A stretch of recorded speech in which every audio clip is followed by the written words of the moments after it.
Oke, ini dia penampakannya ya teman-teman. Halo sobat semua, bertemu lagi dengan saya di Beranda Rumah Kita Channel. Channel yang mengupas segala aktivitas kita di rumah sehari-hari.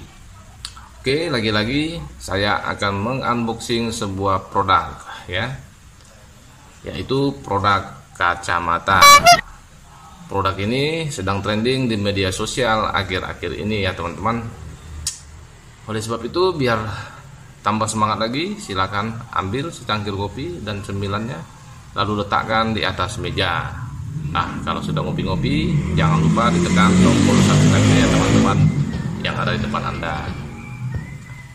Oke, kalau sudah, kita langsung saja ke TKP. Ini dia paketnya ya teman-teman. Ya, kalau dilihat dari packingannya, ya lumayan bagus lah ya. Mungkin karena di dalam bungkusan ini adalah sebuah kacamata, jadi perlu keamanan dalam pengirimannya. Oh iya, sebelumnya saya sudah memesan paket ini sejumlah 2 buah ya teman-teman.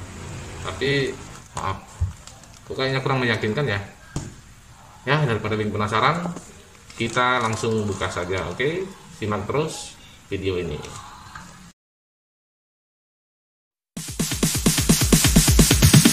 Sorry ass DJ.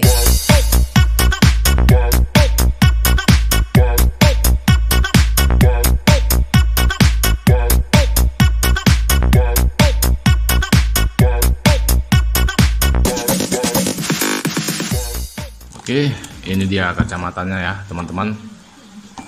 Ini adalah kacamata pintar autofocus One Power Readers.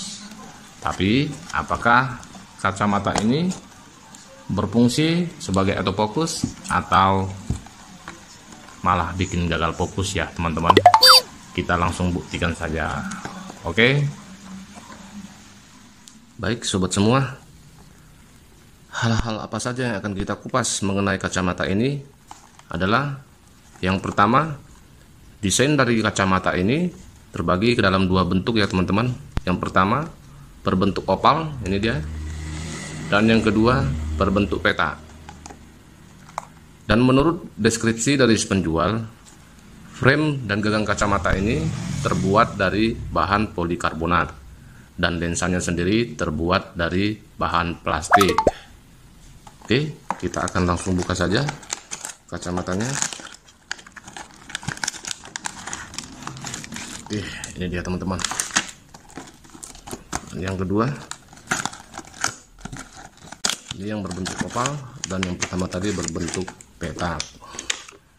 Oke, ada sedikit perbedaan yang saya lihat pada kedua kacamata ini. Kenapa yang satu ini menggunakan plastik dan yang kedua tidak menggunakan plastik sebagai lapisannya? Oke, tapi ya nggak apa-apalah, mungkin si penjual lupa memasukkan plastik ke dalam kacamata yang satu ini. Oke, kita bahas yang kedua.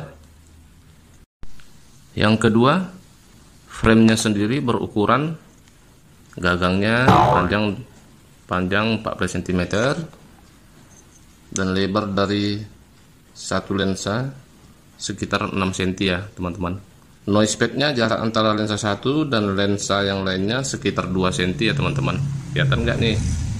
Aduh, kurang fokus ya. Dan tinggi dari lensa ini sekitar 4 cm. Oke. Dan ukuran dari lensanya sendiri dimulai dari plus setengah sampai plus 2,5 teman-teman. Itu ada tertulis di kotaknya ya. Plus setengah sampai plus 2,5. Oke, kita masuk bagian yang ketiga. Berfungsi sebagai autofocus serta dilengkapi dengan lapisan anti sinar radiasi atau anti UV untuk perlindungan dari layar komputer, laptop ataupun smartphone Anda. Oke. Baik teman-teman, kita akan membahas lebih dalam lagi mengenai kacamata ini satu persatu. Oke, Hal pertama yang akan kita kupas mengenai kacamata ini ialah frame dan gagang yang terbuat dari bahan polikarbonat.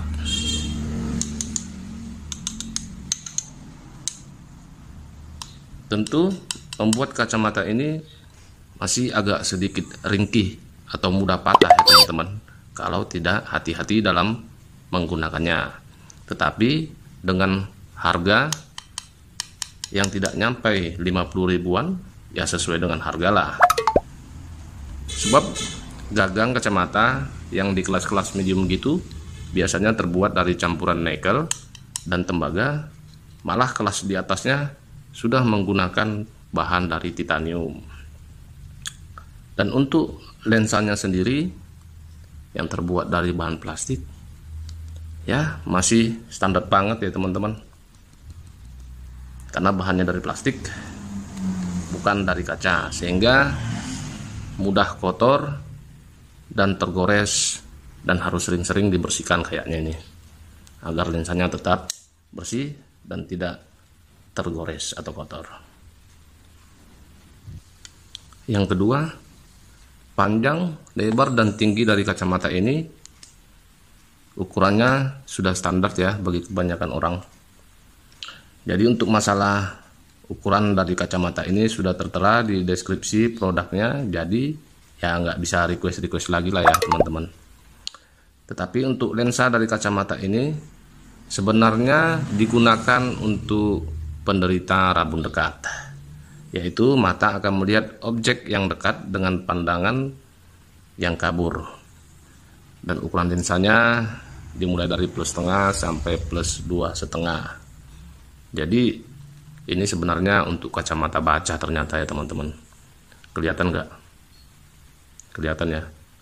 Kalau dia pakai kacamata tulisannya semakin jelas ya teman-teman.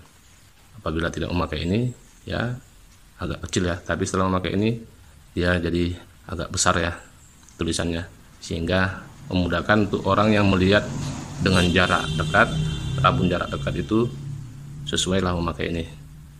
Dan yang ketiga, berfungsi sebagai autofocus. Autofocus di sini saya belum dapatkan arti yang sebenarnya ya teman-teman dari kacamata ini.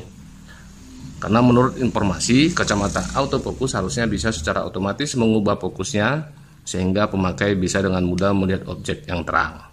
Tapi ya gitu deh, ada harga pasti ada rupa. Tetapi kalau untuk anti radiasi kacamata ini memang masih bisa melindungi mata kita dari paparan sinar UV atau blue light dari komputer ataupun smartphone Anda. Jadi dia memang berfungsi sebagai autofocus, tapi dengan jarak tidak lebih dari 30 cm. Lebih dari situ dia sudah tidak fokus lagi. Jadi tidak sesuai dengan harapan kita bahwa kacamata ini bisa secara otomatis mengubah fokusnya, sehingga pemakai bisa dengan mudah melihat objek yang terang walaupun dengan jarak yang agak jauh mungkin ya. Oke, sebagai anti radiasi mungkin ini saya sarankan ya. Apabila kita bekerja di depan laptop atau yang sering menggunakan smartphone atau HP, ini memang sangat berfungsi sebagai anti radiasi untuk melindungi mata kita dari sinar blue light atau sinar UV. Jadi apakah lebih cocok dikatakan kacamata ini sebagai autofocus atau kacamata anti radiasi? Silakan teman-teman yang memutuskan sendiri. Oke sobat semua, sekian unboxing dan review dari saya mengenai kacamata One Power Readers ini. Setelah kalian mengetahui hal-hal yang saya sebutkan di atas, kalian boleh mempertimbangkan untuk membeli produk ini. Saya tidak melarang dan menganjurkan kalian untuk membeli produk-produk yang telah saya review di dalam video saya, karena keputusan semua ada di tangan kalian. Oke teman-teman, kita bertemu di episode selanjutnya.